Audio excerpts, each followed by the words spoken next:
ಕನ್ನಡ ಚಿತ್ರರಂಗದ ಮೇರು ನಟ ದಿವಂಗತ ಡಾಕ್ಟರ್ ವಿಷ್ಣುವರ್ಧನ್ ಅವರ ಪೋಸ್ಟರ್ ಮುಂದೆ ರೀಲ್ಸ್ ಮಾಡುವ ವೇಳೆ ಅಪಹಾಸ್ಯ ಮಾಡಿದ ಘಟನೆ ಸಂಬಂಧಿಸಿದ ವಿವಾದ ಶನಿವಾರ ಅಂತ್ಯ ಕಂಡಿದೆ.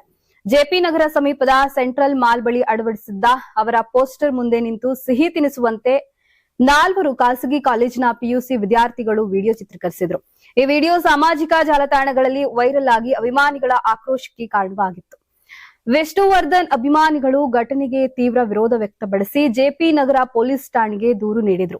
ವಿಡಿಯೋ ಆಧಾರವಾಗಿ ತನಿಖೆ ಆರಂಭಿಸಿದ ಪೊಲೀಸರು ದೃಶ್ಯದಲ್ಲಿದ್ದ ವಿದ್ಯಾರ್ಥಿಗಳನ್ನ ಪತ್ತೆ ಹಚ್ಚಿ ವಿಚಾರಣೆಗೆ ಹಾಜರಾಗುವಂತೆ ಸೂಚಿಸಿದರು. ಬಳಿಕ ವಿದ್ಯಾರ್ಥಿಗಳು ತಮ್ಮ ಪೋಷಕರೊಂದಿಗೆ ಪೊಲೀಸ್ ಠಾಣೆಗೆ ಹಾಜರಾಗಿದ್ರು. ವಿಚಾರಣೆ ವೇಳೆ ವಿದ್ಯಾರ್ಥಿಗಳು ತಿಳಿಯದೆ ತಪ್ಪು ಮಾಡಿದ್ದೇವೆ ಎಂದು ಒಪ್ಪಿಕೊಂಡು ಕ್ಷಮೆ ಕೋರಿದ್ರು.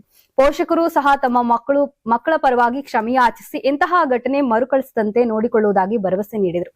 ಕೊನೆಗೂ ಲಿಖಿತ ಕ್ಷಮಾಪಣೆ ಪಡೆದು ಕಟ್ಟುನಿಟ್ಟಿನ ಎಚ್ಚರಿಕೆ ನೀಡಿ ವಿದ್ಯಾರ್ಥಿಗಳನ್ನ ಬಿಡುಗಡೆ ಮಾಡಲಾಗಿದೆ ಎಂದು ಪೊಲೀಸರು ತಿಳಿಸಿದ್ದಾರೆ. ಯಾರಾಗ್ತಾರೆ ಎಂಎಲ್ಎ ಅಭ್ಯರ್ಥಿ 2028 ಶೀಘ್ರದಲ್ಲೇ. ಪ್ರತಿದಿನ ಒಂದೊಂದು ಕ್ಷೇತ್ರದ ಟಿಕೆಟ್ ಆಕಾಂಕ್ಷಿಗಳ ಸಂಪೂರ್ಣ ಮಾಹಿತಿ ಪೊಲಿಟಿಕಲ್ ಜರ್ನಲಿಸ್ಟ್ ಕೆಎಂ ಶಿವಕುಮಾರ್ ಅವರಿಂದ. ಕರ್ನಾಟಕದ ನಂಬರ್ 1 ಡಿಜಿಟಲ್ ಮೀಡಿಯಾ ನಿಮ್ಮ ನೆಚ್ಚಿನ ಕರ್ನಾಟಕ ಟಿವಿಯಲ್ಲಿ ಮಾತ್ರ.